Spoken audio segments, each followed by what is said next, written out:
The reason we're here today is to remember the siege of Jadaville, and I've done my best to put it in book form. And from what I see around me, there's great interest in the story and in what was produced by T.G. Carr during the week. Also a fascinating account of the events surrounding Jadaville and Katanga in general. And it's only right that we keep the story alive, because so many people offered up the sacrifice of their own lives for the sake of peace in the world. And I'm honoured to be in the company today of Mr. Frank Cronin, who received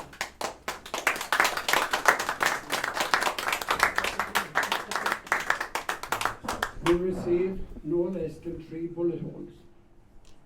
And when the doctor went to examine him, he told the doctor, just open me here and take out the bullet, not realizing that there were 3 bullets in there and that his insides were torn to pieces. But I'm glad to say that Frank is here today, and he deserves another round of applause.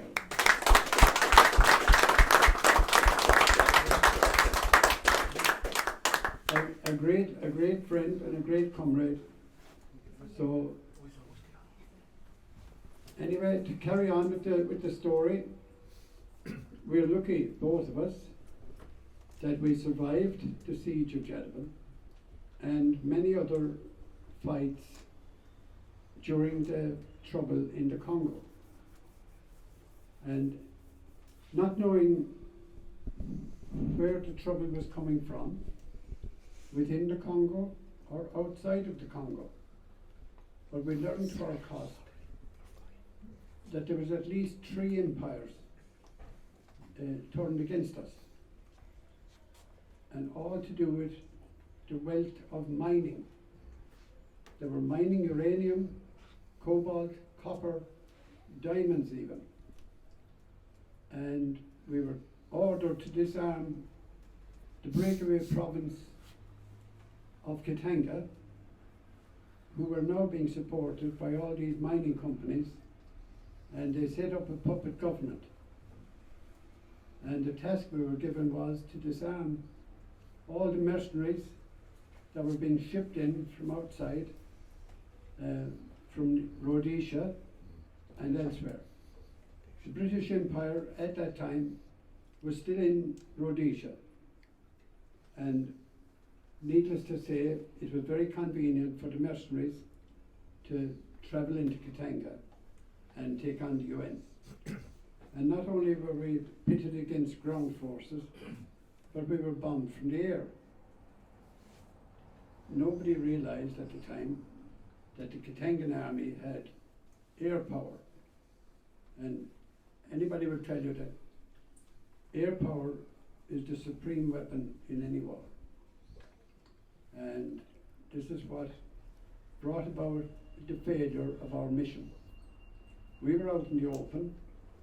We had no trenches. The mere bit of cover we had came from the anthills which surrounded the trees. They were fairly scarce at the time, but we'd often find shelter, 20 of us behind one anthill, when the bombs were dropping from the sky. But having to cope with that, and the ground fire that's coming at us, our mission failed, and A Company, who were caught up in the siege, had no choice but to surrender. We tried our best.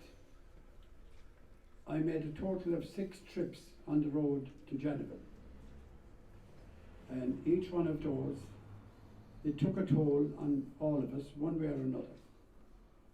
During the battle at Lufira Bridge, we got 5 minutes to eat our dinner and back onto the front line. When I say dinner, we were thrown a tin of meat and we had no tin openers. We had to do our best with stabbing the tins with our bayonets and then gouged the meat out. And we were ravenous, and the flies were ravenous. So the flies and ourselves were fighting for the meat. So we ended up eating the flies along with the meat. And having consumed the meat, we then realised we had no water and we were choking to death. Our mouth swelled, our tongue swelled up. And it was Lieutenant McQuillan who went back to the end of the convoy and brought up a tank of water. When we were just drinking, we couldn't speak, our tongues were swollen, and we were just drinking that we were choking. And he was very brave to go back to convoy with many trucks now after being bombed, and there were only wrecks on the road. And he brought up the tank of water, and that's all that saved our lives. But having retreated from Lumfera Bridge and approximately 2 miles from our base camp, we drove into an ambush. And this is where Frankie and our comrades nearly met their fate. The amount of ammunition that was poured at us into the buses. We were all in tin-skin buses and vehicles at that stage. And all our stores were thrown into the thick-skin vehicles, like APCs and other heavy type vehicles. So we had no protection in the buses. And we were very fortunate that a lot more of us weren't seriously injured or killed. But that particular night, there was a rumour came back to Ireland, and it destroyed the whole nation. The whole nation went into mourning. My own mother, God bless her, she ran away in hysterics and nobody could find her. They didn't know where she went. How many other mothers were affected like that? I'd say every man that was out there in Katanga at that time, their parents were petrified, their families were petrified. But thank God, the report that 300 Irish soldiers were killed proved to be just propaganda. There was no Irish soldiers killed at Jalvin. And I'm glad to say that we all survived that particular mission. But it wasn't for good logistics, but for our own training. We were physically fit, and we managed to hide away in the smallest places and take shelter where we could. And that's all that saved our lives. But then going back to places like the tunnel, which we had to take over and control. A lot of people think when you talk about a tunnel that you're talking about going underground, but this in actual fact was a major road and rail infrastructure. It was the main entry point and exit out of Elizabethville. And B Company were ordered to take over the tunnel and keep control of that strategic area. And we've done this to the best of our ability.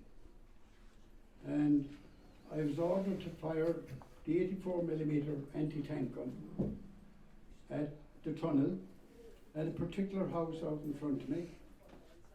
And during that mission,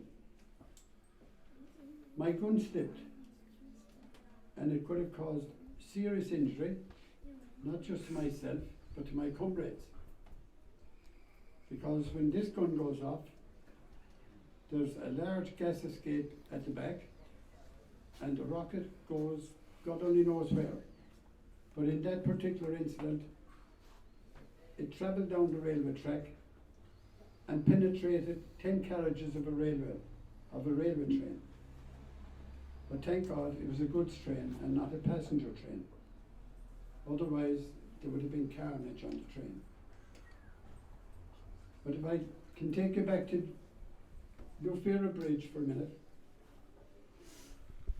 there's a photograph on the wall there with Bill Toohey writing home to his mother. And in the photograph, or in the letter that Bill wrote to his man, he said, "Dear man, I have to hurry with this letter. We're in the thick of battle and we've been ordered to retreat, but our anti-tank man has been ordered to go forward, throwing me into the lion's den. And I'm now in a position where an officer approaches me and he says, 'Come on, Kelly, with your 84. Teach me how to fire the gun, and we're going forward and we're going to smash up the roadblock on the bridge.' And I said to the officer, 'We're going to get a hot reception here.' And with that he said, 'We'll give as good as we get.'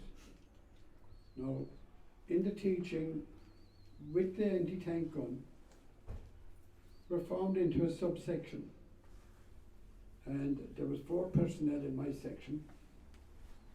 I had a section commander, a number 1 and a number 2 and a number 3. I was the number 1. All the missions bar 1, I was sent out on my own with no section. So by and large they were suicide missions. But I accepted it gracefully. I didn't have much choice, only to get on with it. But thank God I survived. And I'm here today to tell the story. And I will...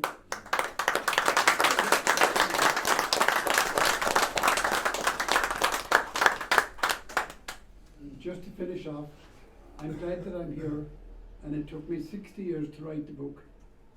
Not too long, just 60 years. So the book is there now, and I hope you'll all enjoy it. Thanks very much.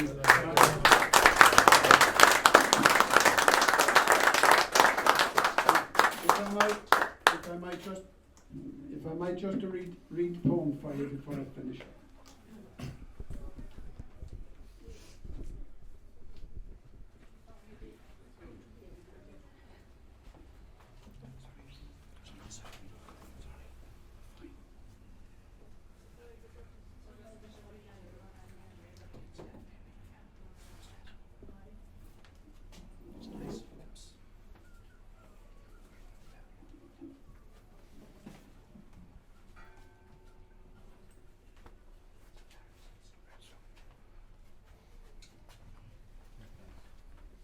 Siege of Jericho, September 1961. To Jericho we are sent, B Company of the 35th Inf. 3 young men walk into town, not knowing what awaited them.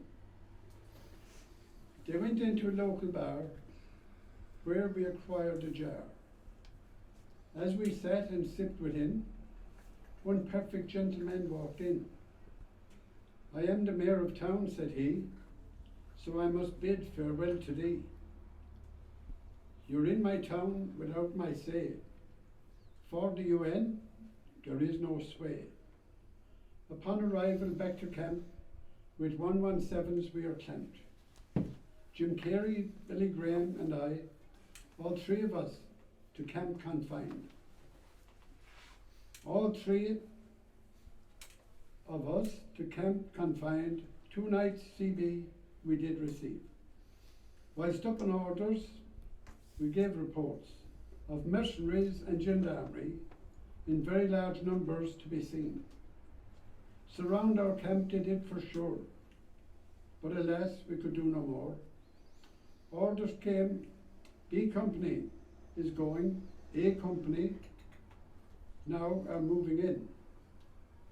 Info passed is not received, a great mistake we didn't perceived.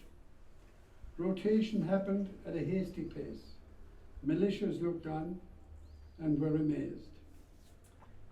That deadly trap was surely set, what awaited them they knew not yet. What deadly force they did fight off, 500 foes they did write off.